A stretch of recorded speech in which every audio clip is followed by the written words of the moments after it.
Oh, baby, we're back, 2026. Jason, just before we get going, I have a few words that I want to say to the listeners, and something I think you'll agree with. On his 2026 shit. Let's go. I'm on my lock-in. I just want to say that Jason, we will podcast this year without shame and insecurity.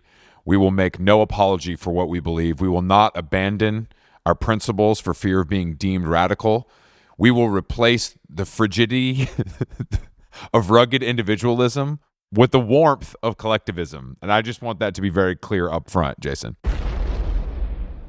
You know what? I have a feeling that this is a quote that was quoted by somebody else in a funny situation, and I wish I knew what it was in reference well, to. It was Zohran Mamdani being sworn in as the mayor of New York City, and people are saying that replacing the frigidity of rugged individualism with the warmth of collectivism is one of the dumbest things to ever have been uttered on Earth. I find it's a little clunky. I'm no expert, but it's a little clunky, but I just wanted to make sure that we I would like to start our new term as podcasters in the same way, with that sort of confidence and just positive outlook, really, I Googled the word frigidity. I know the word frigid, and I know itty. I know you've called many chicks frigid when you were 14, and I'm glad to see that it's coming back Frigidity, around. I mean, it's just such an interesting word to choose as your socialist swear in, your economy of words. He's a great public speaker. Frigidity is an outdated term for female dysfunction. That's what I thought. I always thought of that as like a 13-year-old boy calling a girl who wouldn't kiss him frigid.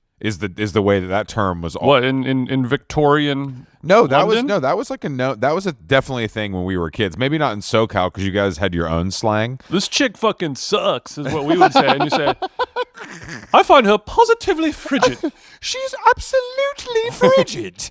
But I thought his choice of words was interesting, and it wasn't only me that thought it was interesting. The entire internet also found it quite interesting. And then there was, of course, which is one of my favorite debates, and shows how stupid people are about the price of his wife's clothes. Yeah, that was the only, my internet was just feeding me either I can't believe she's wearing $600 boots, or honey, if you think that's a lot for boots, you have a yeah, and it's just like, guys, that debate it's also like people don't know how it's amazing that people still don't know how it works at this point with so much information out there about how, whatever, I wouldn't call her celebrity, but a person of note is able to work with a stylist, and those clothes are loaned to her to wear for the night. She's not using taxpayer dollars for these boots that cost $600. You know what I mean? It's crazy that information to me is so readily available. Obviously, we know about it because it's part of our lives, but it's not like that's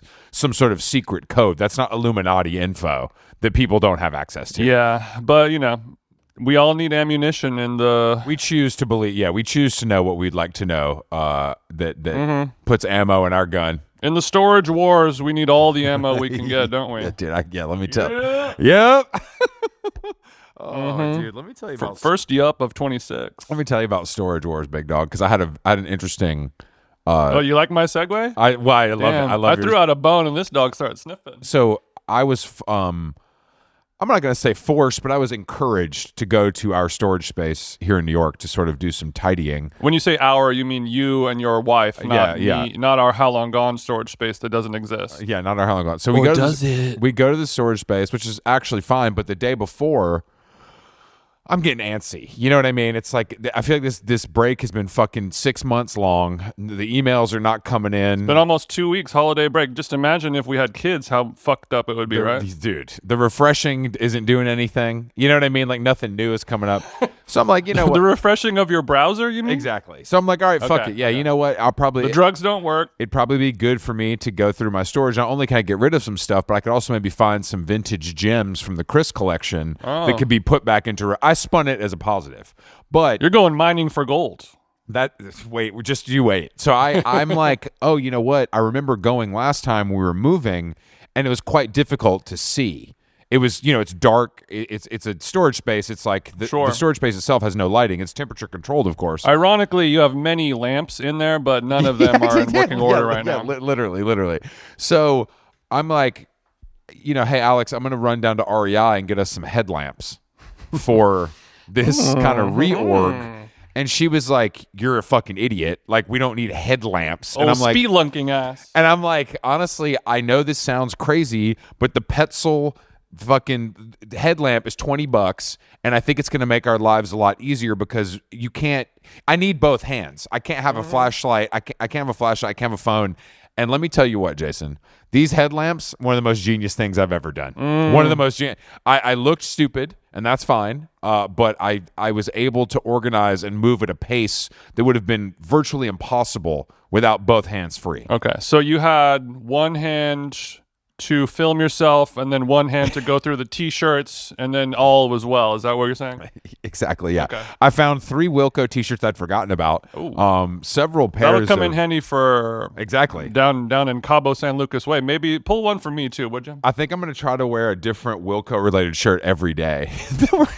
Unrelated to us playing the Wilco Festival, just a normal. If I can do 7 days a week. Okay. But yeah, so I found some good stuff, but the headlamp was one of my greatest discoveries of this break, and how freeing up your hands, it just allowed me to work faster. Hey, man. And I was very happy that I had that thought. As somebody who straps a GoPro camera to my chest like an ICE agent to film myself making fun little treats on Instagram Reels, I get it, brother. Strap it on. I had no idea. I was happy once again to strap it on. How long? And you got one for you as well as Alex, right? Yeah, we had matching Petzl headlamps. And Petzl is the brand? Sorry to interrupt. Yeah, Petzel. I don't know anything about that world, but Petzl seems like sort of a legacy heritage brand. They're the Miele of headlamps in this space. Yeah, in the outdoor sort of. I think they mostly make climbing related stuff. I don't think it's like, I don't think they make like sleeping bags and shit. But I went to REI on New Year's Day, and oh my God, it was fucking rammed. It was crazy. Giving resolution, huh? Well, it was so cold that people were copying the balaclavas. They had the smart wool balaclavas right by the front door, and these Euros were fucking they couldn't resist. I thought they got their indoor rock climbing gift certificate and they had to go get their little I just can't wait. Little chalk bag or something. I need my approach shoes now. Yeah, it was because New Year's Day is not, it is like, all the like cool guy stores are closed, but the big box stuff is open because people want to be out. Yeah, it's nice to it was nice to city bike over to REI and feel like a normal person. So city biking in the frigid cold, in the frigidity of of New York City. It's not great, but if you got a hat and gloves, it's fine. It's not that bad. I can't do balaclava. It feels I can't do shiesty. I'm too old. No, you are too old. And I have I think it's a cashmere balaclava. I forgot who makes it. Is it Gant? Maybe it's my Gant family. Yeah, I've worn it a couple times, and the cashmere part of it sort of removes the home invasion element of things, but it does unfortunately sort of negate the badass look of the balaclava. I end up looking like Ella Emhoff more than anything. I just wish I could wear one. I only want to wear the Nike one to look like, no shade, sis, I love you, to look like the president of Venezuela, but I know that I would be more of a Lauren Manugian like I would need. You're right. Like cashmere is the only way to do it, but then it's sort of like you're just a pussy. Yeah, and you can't go real tree. You can't go hot pink. You can't. I mean, well, if they everything you do will make you look. I mean, make me. Not you. No, you can speak. You can speak for both of us in this case. Just look like I'm more Central C than Skepta. You know what I mean? I'm keeping an eye though on the World Wide Web, because when this Nocta Chrome Hearts stuff, I feel like there could be a balaclava in that collection that makes more sense for me. But I haven't. It's not out yet, so I'm still waiting. But I've got my alerts set, of course. Crody, on God, I hope that comes true. On God. Yeah, wow. So much has happened. Thank you for your patience as we take our holiday break. We didn't want it to be this long, but that's just the way. Well, it's kind of the way it's also like the way the holidays were situated this year, just calendar-wise. Christmas and New Year's falling in the middle of the week really shakes things up. And LA, for all my LA listeners, it's been raining basically every day since Christmas. I thought you guys I thought there was a little break, but maybe I'm seeing things. Yeah, we had a couple days, but things never really dried up. You know what I mean? Sure. It's giving puddle. So is it is it bad, like dangerous vibes, or is it just annoying? No. It's just annoying. I mean, it's a little dangerous depending on where in California you are. There's definitely shut down roads and landslides and flooded freeways and stuff like that. But it's not really. Yeah, sure. It's not crazy. There's no full death and destruction. We're all just walking around saying, "Bro, we really needed it." I like that. I like that people say, "Bro, we really needed it" for like 2 weeks straight. It's like, well, I think we got what we needed, and now we should probably move on. Look, do you want there's 3 events that happen at this time of the year, and it's going to rain on 2 of them. Pick 2. You got Christmas, New Year's Eve, and the W Magazine party. Yeah. One of those is going to be rain free, and I think this year we're going to get W. I mean, that's better to me than... Brought to you by our friends at Christian Louboutin. That's better to me than... I mean, Christmas is... You're sitting inside anyway. Why not rain? Who gives a shit? I'm just watching my Redskins. I don't care if it's raining outside. Hey, buddy, TV works just the same. I don't care what God's doing out there. I don't give a fuck. Let me tell you that. Yeah, man. I don't have no satellite dish no more. So did you... I believe from some context clues that you gave us, you did go see the Marty Supreme movie in theaters... Yes. So I don't follow you on Letterboxd because I'm a man. But I would love to hear, because I'm hearing a lot of now that the sort of hullabaloo is over. Yeah. I'm hearing a lot of it's fine discourse, which I feel like is something that that's what happens when anything gets so popular before anyone's able to digest it. Mm-hmm. It's sort of, it might work for ticket sales or whatever and chatter and press, but then when it comes down to it, a lot of people respond with it's fine. And I just I wondered if you're in the it's fine camp, or you know what, bro, I fucking loved it. I think we are experiencing the collective post-nut clarity after Marty Supreme dropped. There were some signs that had me thrown off the scent, like our friend Mikey, a very well studied cinephile. He knows more about film than anybody I know. He hates almost everything, and he was like, "Fuck, it really is that good." Like, I really loved y'all it. think we're y'all think we're haters. You should see some people we hang out with. You should see some people that we hang out with that don't have microphones. Okay, because you think we're bad. They're 10 times. Should worse. hear the stuff that our friends who aren't famous say. I can't. If you're outside with Mikey and Tim at a 7-Eleven, you're going to hear way worse shit than we could ever say. So he, and for him to say that, big, and he's like, I hated every other Safdie movie, blah blah blah. So expectations were so high that they were almost it was almost just like we don't even know how to gauge what's going on here. So it was such a high expectation. So when you go, it's a fun movie. But I mean, I agree with all of it. It's too long. It needs to be 38 minutes shorter. There's a couple parts that are really beautiful and really special. Odessa Adalon, she is a good actor. I was like, damn, I used to not like her, and I'm like, damn, Shorty just won me over. She's a really good actor. But then, you're watching 38 minutes of ping pong, and it's cool to watch Timothy Chalamet get so good at ping pong. There's this hot Japanese deaf guy, and they play ping pong together a bunch. But you're like, okay, it's ping pong. I got a babysitter for this. At a certain point, I just wonder. Yeah, I mean, I'm sure it's like, but I think that it's fine is actually a pretty positive response at this point in our digestion of culture. Like, I think it's fine is almost A+ at this stage. I really do. Mm-hmm. Yeah, I mean, I think overall it'll be great for cinema and theater. I really like the fact that I was in a movie theater in the week between Christmas and New Year's. I went to the Americana. Carolyn and I walked over to In-N-Out, had a burger, walked over. The movie theater was packed. There was nobody's clapping for Nicole Kidman commercials before anymore. If somebody does clap, other people shame them. Boo, it's over. I haven't been to a movie in so long that I forgot that was a thing. God, that is so insane that that's a thing. Okay. It felt nice to be in a big theater full of people reacting, laughing, even if it was annoying and stupid, and even if you're like, why are you laughing at that part? Like, what the hell? Even it was just nice to see it back. And I think we're so used to wanting to go to a movie theater. You pull up the little seating chart and you're like, oh, dude, it's empty. This is so sick. We can sit wherever we want. Maybe that's not necessarily a good thing, unless you're trying to get your Pee Wee Herman on. Sure.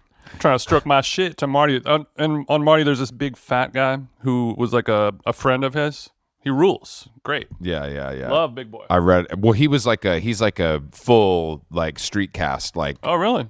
oh yeah, like lives in. I can't remember where he like lives in Buffalo and is like a dispatcher. So it's like he's not at all an actor. I believe. Like, you look like a fat guy from the 50s, and he's like, what? Finally, I'll get my big call up to Hollywood. I mean, we'll see if he works again. But God bless. Imagine that though. A star is born. Imagine that though, like being completely plucked from obscurity, getting to go do that, having the time of your life, and then like maybe it happens again, maybe it doesn't. It's still a pretty big W overall in the scheme of life. Speaking of big also, boys, really quick, sorry to interrupt you, but I want Big Boy's look. I think that's going to be the first cool look of 2026 once things warm up. Wife beater with suspenders and some small reading glasses. I'm sure Davide is already there, but if you got the cojones to pull that look off, things are going to go well for you. If you have the cojones to pull that look off, please don't. You could be 300 pounds too. You can be fatter than Tim Dillon, and it's still. I think the fatter you are, the better it is. The obesity is almost necessary. Well, no. Speaking of big boys, I just wanted like Jelly Roll. Jelly Roll is getting some flack. For, so many fat people to talk about, so little time. Why is Jelly Roll? Why are people? I don't know why people are so mean to Jelly Roll. Honestly, I don't. I mean, obviously the music is bad, but everybody's music's bad. So it's like that doesn't matter. But No. like how come he's getting shit on for using GLP-1s? But I don't know. All these chicks get away with it. Why can't Jelly be healthy?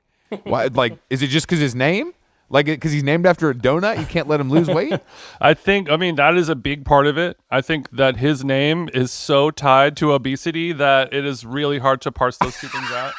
You're like, wait, hold on. I have to close my window. She's pouring again.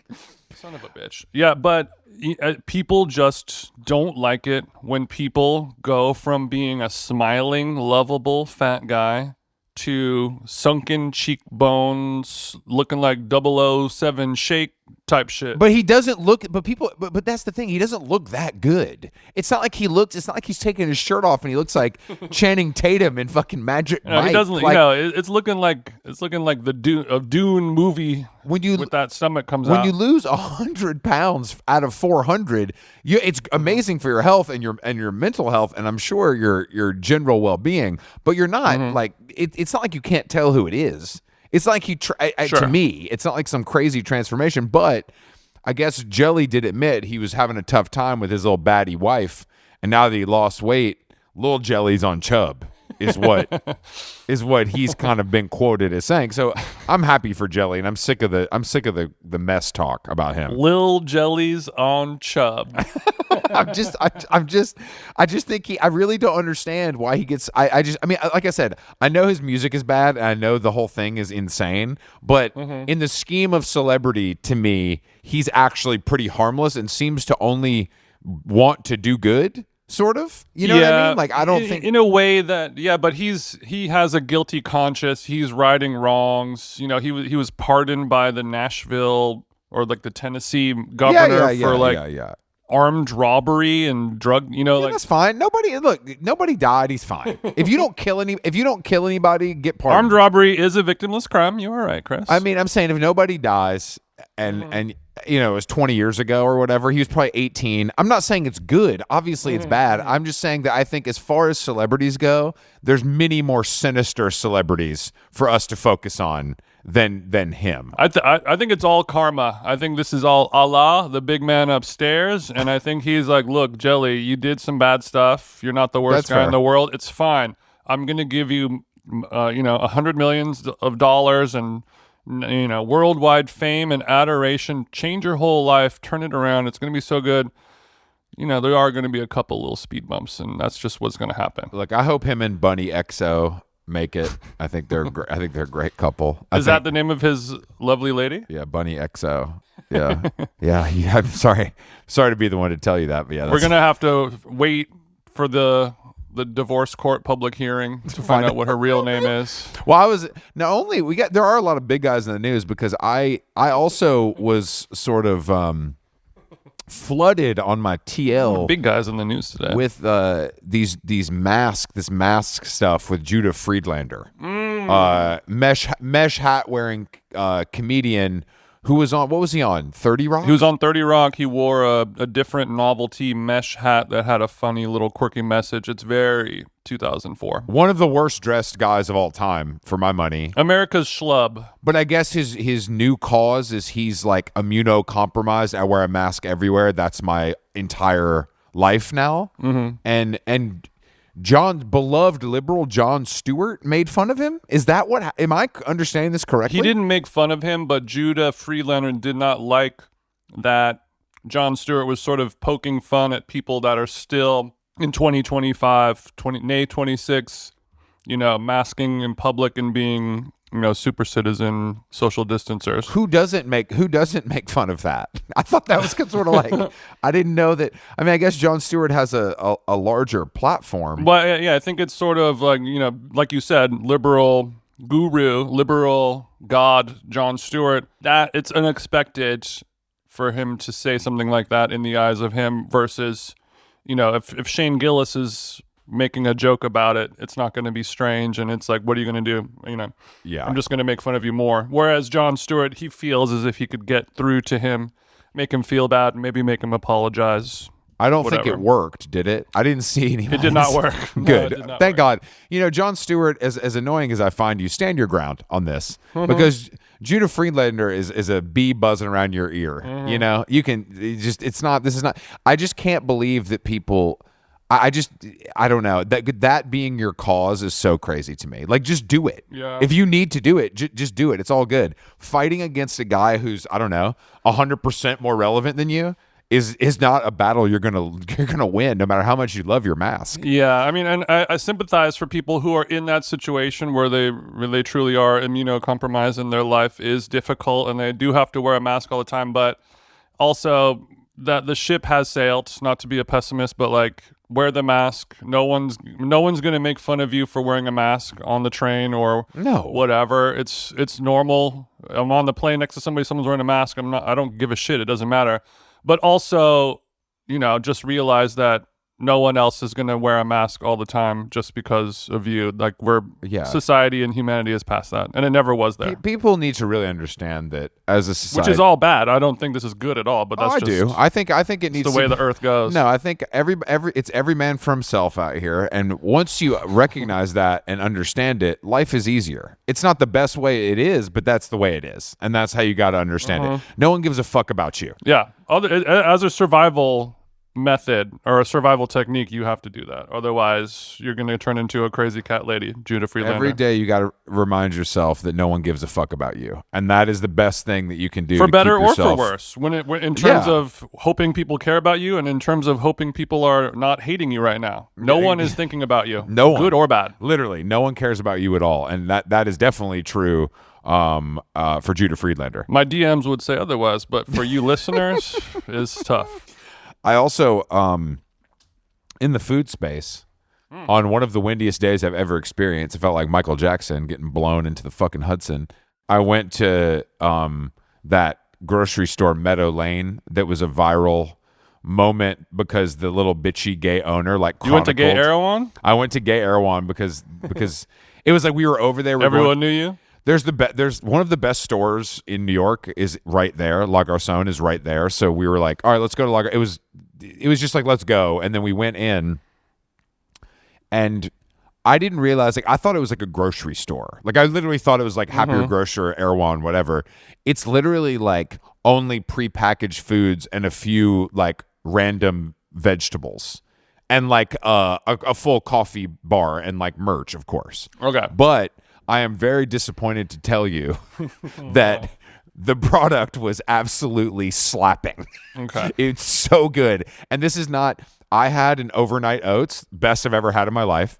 And it was reminiscent of all my heads will know that if you lived in New York in, 2012, Juice Press had this amazing raw oatmeal.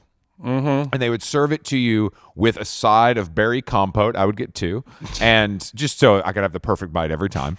And you deserve it. This is the most reminiscent of that I have found since Juice Press went down the shitter. And it flooded my stomach and brain with nostalgia. It was delicious. It had the right berry to peanut butter to oat ratio. Okay. But Alex had the chicken salad, which is like the hit there, one of the hits, and she claimed, which I didn't know this about her, that she is a chicken salad aficionado. You know, I like this one, I like that one, I like that one. Interesting. She cracks it open, has one bite. She's like, oh damn, oh wow, this is unbelievable. And these are obviously two small things. You know what I mean? These are two relatively small things. It was $25 USD for these two items. It was chicken salad. It was just like a container of chicken salad, or was it a sandwich or a wrap or something? A small container of chicken salad. Okay. That she ate with a fork, and then maybe put a little on a saltine. So chicken was 14, oats were 11, something like that. Something like that. But we didn't get the obviously the chicken fingers are a big hit as well. We didn't get that because the nuggets or the tenders. Yeah, but it was I was very disappointed to find how good it was. And I don't want to go back, but I can't make any promises. Okay. How was the crowd? Awful. Oh, the worst. Like the most annoying girl you've ever met with her mom, her rich mom in town for Christmas, spending $500 on prepackaged food that it would be impossible to eat before it goes bad. Right. There's no way in hell that mom from Louisville is going to have a collard green tuna wrap before that thing starts wilting. Literally. Okay, so the overnight oats are peanut butter and jelly. Is that basically correct? Yeah. Okay. Which I think is I think that's obviously classic combo. You know, this is feeling like the corner. Is it corner store? Yeah, corner store. Like sort of like a cross between corner store and Erewhon, where we all need to be eating foods that children eat, but for adults, like they had some more grown up chicken nuggets and peanut butter and jelly. They and had things some like more that. grown up stuff, I will say. I'm sure. Yeah, they had some like like noodle bowls and rice, miso, black cod, they had salmon. They had some other stuff, but it was just not the right. I'd already eaten lunch, so I wasn't interested in any of the larger. How's the packaging? I feel like that's going to be a big thing. Pretty normal, but good. Like it wasn't anything. They didn't innovate in the space, but it was serviceable and definitely better than like a shit Whole Foods or something. The quality was definitely better. But I was quite impressed with the stuff that I got, and I'm not afraid to admit that publicly. Meadow Lane. It doesn't matter that it sounds like a nursing home. No, it doesn't. Or a funeral. Or a funeral home. Did you get cremated there? No, I got some overnight oats. Actually, it was delicious. Well, it's funny because we went to Conrad and his girlfriend Elle are in town for the industry premiere this week, and we went to Borgo last night. Sad, I'm missing that premiere. And Borgo was delicious. I'd never had like a real meal there. Anyway, we were at dinner and we were telling them about Meadow Lane, and he was like, "Oh, I guess I got to go." He already texted me today being like, "Bro, this shit is fire.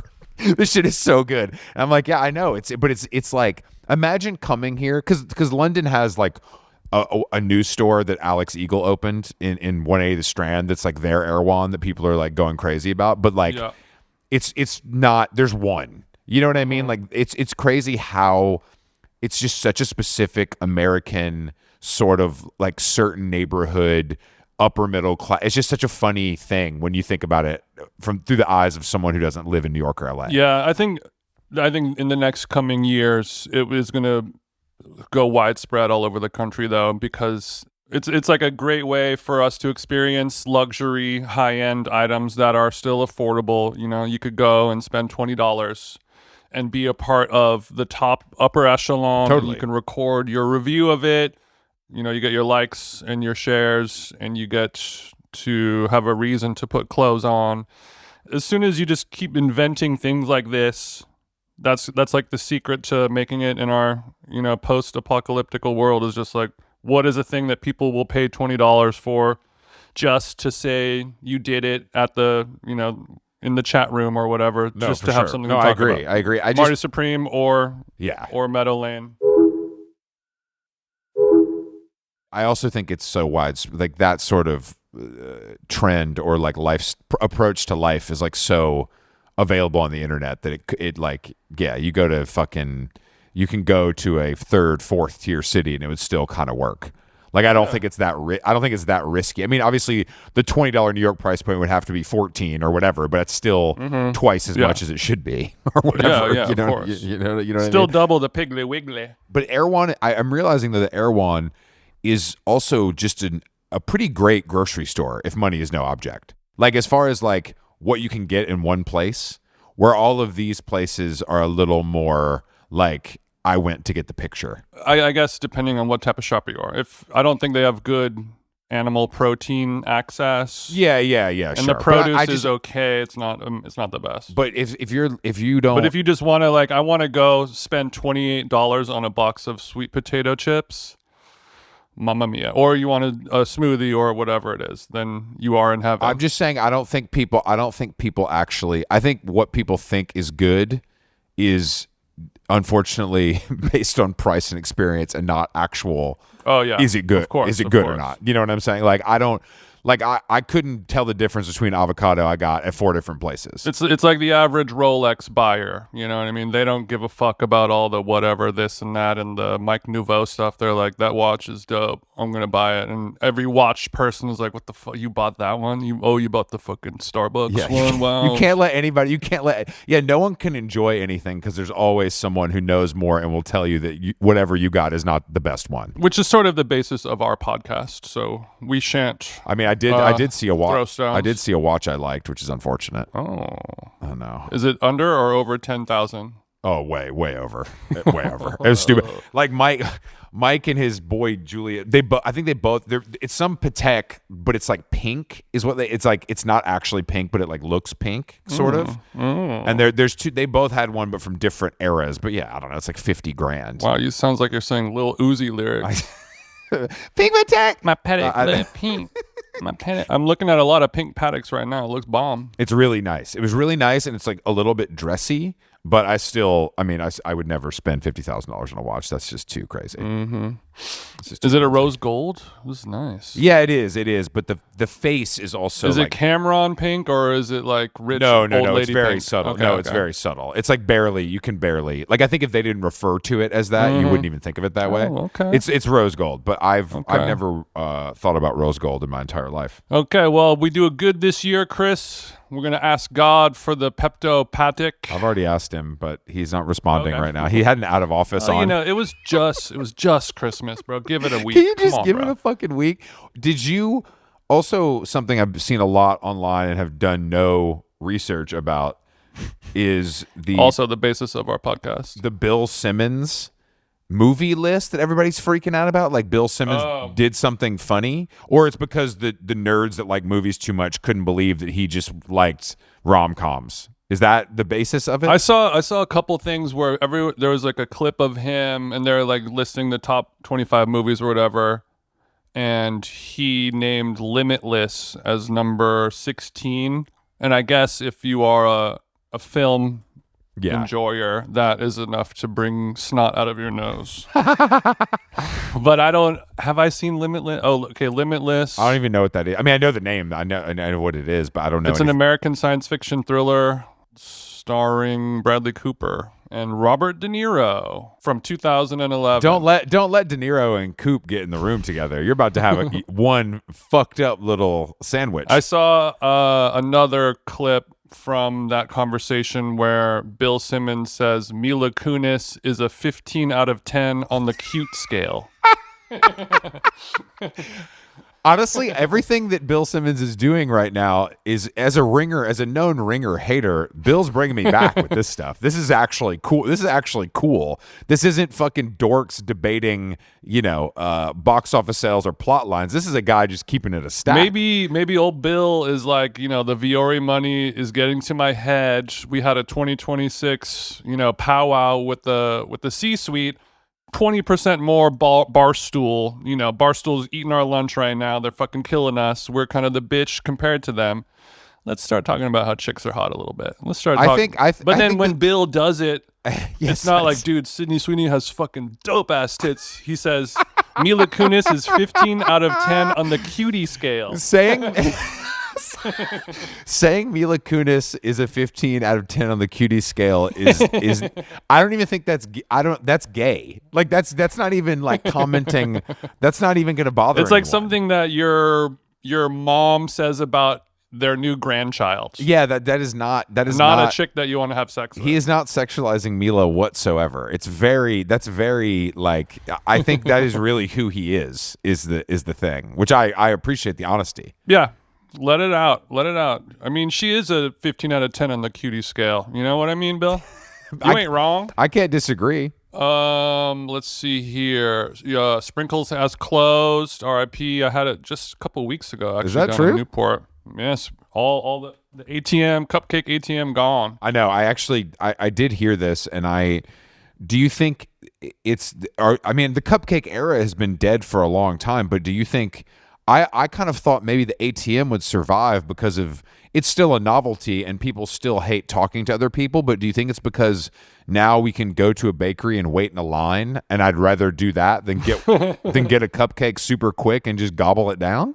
Yeah, it is interesting. It seems like it's one of those things that rich older ladies, like, I'm trying to think of who's like a 50-year-old comedian woman. I mean, I can only think of Kathy Griffin, my queen. Okay, Kathy Griffin, good example. Kathy Griffin should privately subsidize a Sprinkles ATM that she has could VIP be like access to. When Tommy Lee had the Starbucks in his house, right? It could be something like that, where like one of the Kardashians. Yeah, Kardashians put the Starbucks drive-thru in there. Or the Starbucks drive-thru that exists in the tunnels underneath Los Angeles that only celebrities can access. Oh, sure. But like, I forgot. Yeah. There's a Chinese restaurant in LA called Genghis Cohen, and it's had ups and downs. It reopened, it moved locations, blah blah blah. I think it's doing good now, but I think for a while, just rich older Jewish ladies who are ordering it to their house in Calabasas or whatever. Well, we're keeping this shit afloat. Yeah, like I heard Barbara Streisand had a standing order every Sunday. They would drive it to her house in Malibu. Like Kathy Griffin or somebody, probably somebody fatter, should be keeping just one.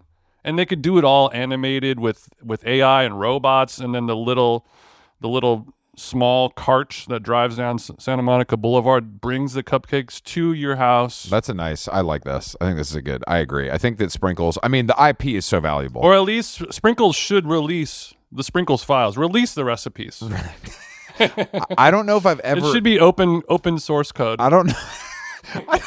I don't know if I've ever had a Sprinkles, but are they in fact banging? What? I don't know if I have, honestly. Maybe once back in the day. It's funny, Ryan O'Connell, friend of the show, he was doing a 5-page Instagram story rant, sort of memorializing Sprinkles, and he was like, I'm not going to do his voice because it's too insane, but he was like, at his most, his lowest desperana phase of his life, living somewhere in like West Hollywood, he said 6 days a week he would walk to Chipotle when Chipotle first came out and was like really hot. You know what I mean? When Chipotle dropped? Chipotle was Meadow Laning. You have to put yourself in those shoes.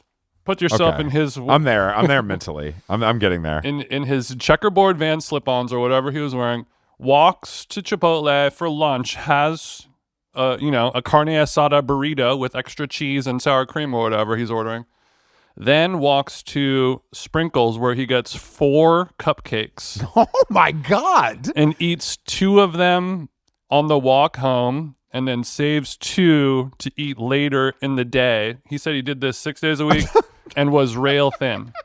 I was going to say, I've known Ryan So long what enough. drugs was he on? That sounds like genetics. That sounds like something only God could do. Like age and genetics. That is an otter doing 6,000 calories a day. And he wasn't working out at that point. I don't think his journey had started yet. That is other than jacking off. That is really impressive, though. I've never heard of anything like that. But you're saying that Sprinkles is that? It was good. I mean, I would only get the red velvet. I think the king of cupcakes. But did they make crazy? Did they go crumble mode and start making fucked up like? No, that's the thing. They had it was the Agnes B of cupcakes. Just a neatly appointed selection of basics. You want chocolate with vanilla. You want vanilla with chocolate. But everything was like neat to a pin, minimal frosting, adornment. But the right amount of frosting, the right temperature, the right consistency. And do you think that the the ATM of it all, they had that so dialed that didn't affect the quality of the cake. Oh, it affected the quality. I mean, it could have made it better the way these kids are all on fentanyl nowadays, right? God damn it. Aren't you, bro? I was thinking about smoking a fentanyl patch like Silver Jews just the other day. I was like, man, you know what? I'm just going to have a cupcake instead. I'm folded in the back room at Sprinkles.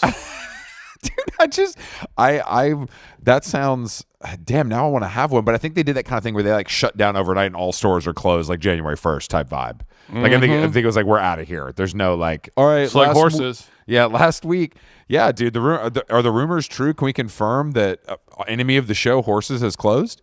I can't confirm that 100%, but that's what the streets are saying. The streets are saying Horses let the employees know it's over and it's a wrap and the doors are closed. And I'm sure it's over. I could have saved them. I wish I could have saved them. I mean, I bet if we went on Resi right now, we could tell if they were closed. You know what I mean? I looked on. I told my brother about it since he's in the real estate game. And I was like, what do you know about this? And he sent a screenshot of the Google, the Google Maps thing, and it said in the red letters, this location is currently closed. Okay, so it's a wrap.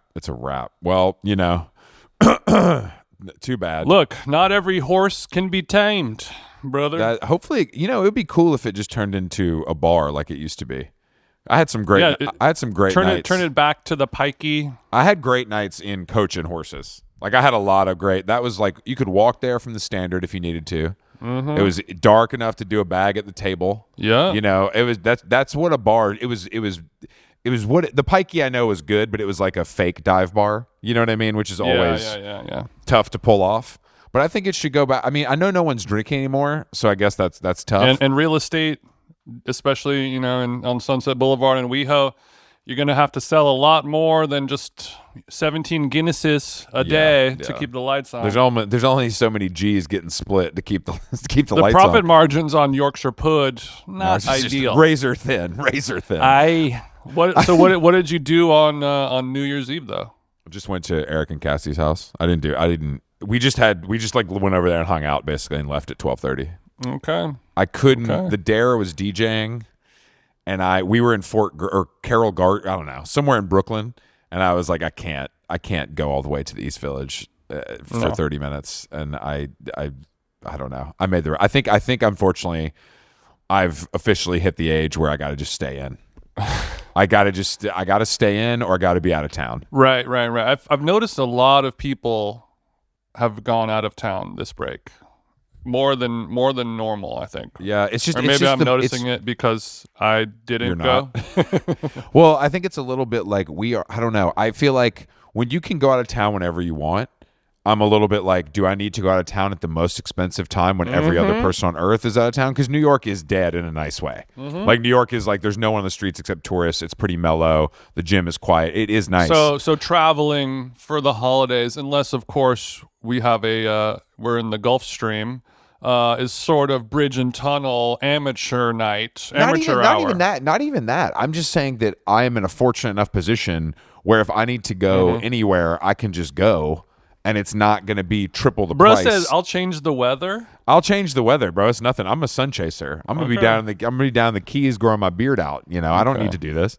But what did you do? Went over to Al's house. And, chewed on a couple Blue Punishers, had some bubbles. Is Blue Punisher a dick pill or is that ecstasy? Ecstasy. Got it. Quite the opposite of a dick pill. Well,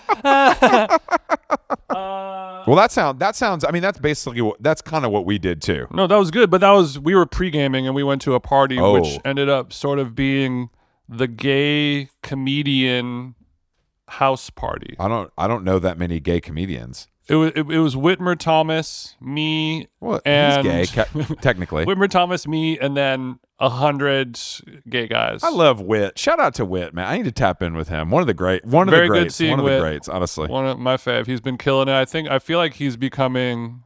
I feel like his acting dance card is getting filled up. He's just so actually funny and actually cool, and I feel like that's who deserves to succeed in Hollywood. And has a real unique look and is truly comfortable in his skin. Yes, exactly. Does not give a fuck. It's all there. So 2026, we're bullish on Wit.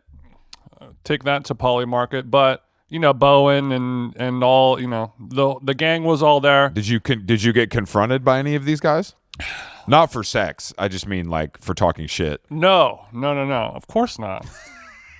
I don't know, bro. I'm never gonna get. No. I mean, I wish they would. Friend of the show, Sam Taggart from Stratio Lab.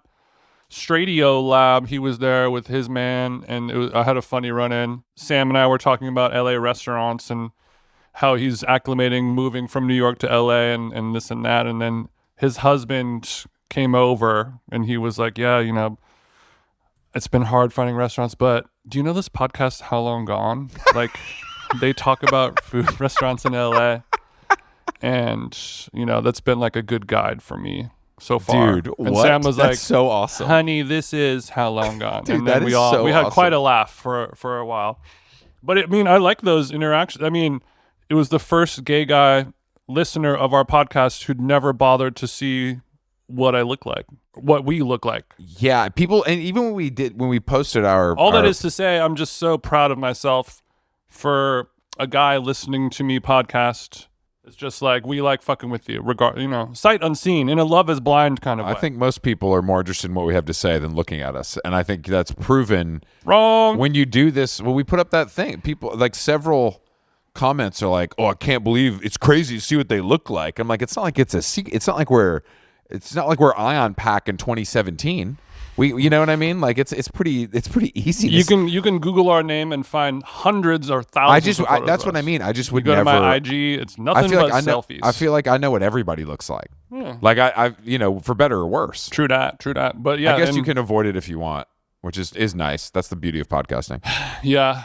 And speaking of our YouTube video special, thank you all for streaming it and sharing it and all that stuff. We had a lot of fun doing it, and hopefully we'll be doing some more stuff like that in the coming year. Not hopefully, we're doing it. It's gonna be a pain in the ass, but we're gonna deliver, baby. And I can't wait. I really had a good time doing that, and I think once we'll have a little more time, a little more structure because we just had to get it done. It was a very get it done situation, but I wanted to say that. Yeah, we did it. That was our first How Long Gone sprint. Yeah, exactly. And I kept, for 1 week, we had to shoot, edit, upload, blah, blah, blah. And that week happened to be Christmas week. So, not everyone, I was offline. So I kept repeating the mantra in my head, finished is better than perfect. And it was a good exercise. I feel good. Wow, that's cool. Did you learn that from Rick Rubin's book, or is that something that people say? I've never heard that one. For some reason, people have been telling me that phrase all my entire life over and over again. So the people just see me and they say that to me, and I just don't. I've just taken it to heart. Probably they ask me if I play basketball, and then they tell me done is so better than perfect all the time. Dude, we got to start just saying that to people for no reason. Hey, look, just so you know, done is better than perfect. You know what I mean? Sometimes you go to the homies art show, up in the go. So what do you think, bro? Hi, I mean, it's really impressive you got it up on the walls before the deadline. Look, I'm just happy you got it done, because I know this thing, the invitation went out, and it was sort of a must finish type situation. Yeah, art is, you're never done with the piece, you know what I mean? Right? But I had that issue when we did that. I went to the coffee shop in Burbank that was near the studio. And I love doing that. I love taking the orders, hitting the coffee shop. It makes me feel like I'm useful. I like doing your little that. go for Chris on. So I go to this coffee shop, and it was like the most them blue hair Phoebe Bridgers coffee shop I've ever seen. In the coffee shop, they had a vending machine for basically science fiction novels. Like, that's how dorky. I'd never seen any. I literally this was a slice of Asheville, North Carolina, in the very greater Asheville. Los Angeles area. Very Asheville. It was a full size vending machine. It had books in it. You know what I mean? It wasn't like it was a sprinkles. And it was erotic YA sci-fi. It was very erotic YA sci-fi, and I was just, the whole thing was stunning to me. And I was literally, there was a woman in the corner who was like there to put tinsel in girls' hair. Like, you would go pay her. It was all insane. But then I put the coffees. It feels like in the olden times when you get off the train, in some random city, but the city is run by lesbians, and it's just Dude, it was sharing their different wares. every corner I looked in, I was like, this is crazy. And then I was like, I need to go to the bathroom. I'm gonna wait. I don't want to go in the bathroom here. I feel like I'd see something I don't need to see. And it would just be too much. I can't open another door here. You have to do a toilet acknowledgement before you use it. Oh shit! This is from the Toto tribe.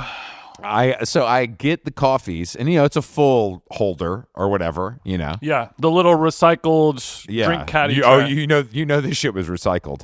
So I put it in the front seat of the rental car, and I'm very careful. And all these iced coffees are full to the brim, and I'm like, I'm pretty pleased with myself because I'm like, I'm a little bit clumsy if I'm keeping it a buck, and I'm wearing a suit, so I'm like, wow, I really can't spill. That would fuck with continuity. And you should have the little makeup artist bib around your neck, right? I should have been wearing a full robe. So I get back, I park the car, I go around to get the coffee out of the passenger seat because that's the safest. I feel like I'm not going to reach over and juggle it. I sit it on top of your the car. core strength isn't there. Go ahead. I definitely not. I for 1 millisecond place it on the roof of the car so I can close the door, lock up, and bring everybody's treats inside. One iced coffee tumbles off, explodes onto the floor, onto the concrete. I jump back and narrowly avoid ruining the whole thing by standing my tie. Not a single drop of this 16-ounce iced coffee got on my clothing or my shoes, and I looked at that as a sign that my agility and my athleticism is where I want it to be. Your cat-like reflexes have only been increased with the Chinese peptides coursing through your thick veins. But I think more importantly, you think with the mental clarity. That's the other thing. You're not thinking. Your body is reacting before you think. In the same way that if I drop my phone, I instinctively kick it or put my foot underneath it to shelter the blow. Yes. And that's how I'm able to go caseless despite not being a millionaire. And you were thinking, or like famously to no one, I was riding my bicycle. I was like 22 or something like that, riding my bicycle down Hollywood Boulevard, fixed gear cycle, and a taxi cab cuts me off. I crash into it, go flying over my handlebars, over the taxi, landing in the middle, by the Tommy Burger on the freeway on Hollywood Boulevard. Oh God! I had less than $1,000 to my name, but I had a MacBook in my backpack, and if something happened to that, my life is essentially over. And instead of protecting my body, skull, bones, or whatever, I instinctively rolled to protect my laptop. The only thing I cared about was not breaking my laptop. And for you, your case logic could only do so much, and you my had WSC laptop sleeve is only going to do so much, Chris. Jason said, "I'm willing to sacrifice my destroyed body, but this WSC Case Logic collab is not going to save the black MacBook." Oh man, signed by Stretch Armstrong. It's not a big deal. No, not to stunt. Yeah, I was just. But you did the same thing with your tie. Exactly. I did not want to. It was a new tie. I'd gotten it at Beams in Japan. I was really happy with it. And if I would have spilled coffee on it, it really would have ruined. We would have had to talk about it. I think that's the first. Yeah. Which could be a nice little story arc. No, it would have been. No, it would have been great. It would have been fine. But that's what I was thinking. Well, what this means, Chris, is you are now a bona fide content creator where you're willing to sacrifice everything before the continuity. Yeah, that's exactly. That's why Aiden Ross. I'm basically podcasting with Stanley freaking Kubrick. And speaking of ties, you gave me a great tie for Christmas. It is a blue and green How Long Gone diagonal striped necktie. I haven't had a chance to wear it yet. I guess I'll wear it to the podcast awards next year or whatever. Yeah, save that. It's an Anderson and Shepherd. Well, I saw that. Beautiful piece. It came up on my. I don't know what I was doing. I think I was just looking at the Anderson Shepherd website, which says a lot about me. And I was like, just scrolling on a weekend. Wow, they made a How Long Gone rep stripe. I should get this for Jason. And it because it just feels like we can't both wear it. That's too much. You know what I mean? Right. So it felt like Chris Black again, not defeating the great gift giver allegation. No, it just felt like something that one of us needed to have. It was one of those situations. Well, somebody's got to have this. And it's nice because sometimes we'll look at some, people will send us art, fine artworks There's that a lot of have Ellsworth. our- There's a lot of Ellsworth Kelly how long gone colors. We get a lot of Ellsworths, and some of those pieces are not necessarily in the gift giving price range. You know what I mean? Like, oh, Chris would love this Patek, but Chris would love this E. Kelly, but yeah, we can't hit that. Yeah, it's currently at auction for $4.5 million, and we're not super liquid right now. Them jeans voice. I think the guest bath will be okay without it for now. Yeah, the garage gym can live without this Ellsworth Dude, Kelly original. Kelly in the garage gym. I leave the door open overnight. Fuck it. I wish you would try to steal my Ellsworth. I dare you to come in here. I got this stick on me. All right, look, how long gone? We appreciate you guys listening. We're happy to be back for 2026. We'll be back with more podcasts. We'll be back with more video. We will be back with more interviews, more of the same. I'm gonna have a GoPro strapped to me. He's gonna have a light strapped to him. Don't worry about it. No, next episode of our How Long Gone Talk Soup, I'm wearing the Petzl the whole time. Especially if they're willing to cut a check. So just you guys over there, I'm sure they're based in Boulder or something. You guys get in touch. Call our people Petzl. Okay. All right. Make me go to R.E.I. Thank you. Yeah, that is all. Thank you guys for listening. We'll talk to you soon. Later. Eat zucchini.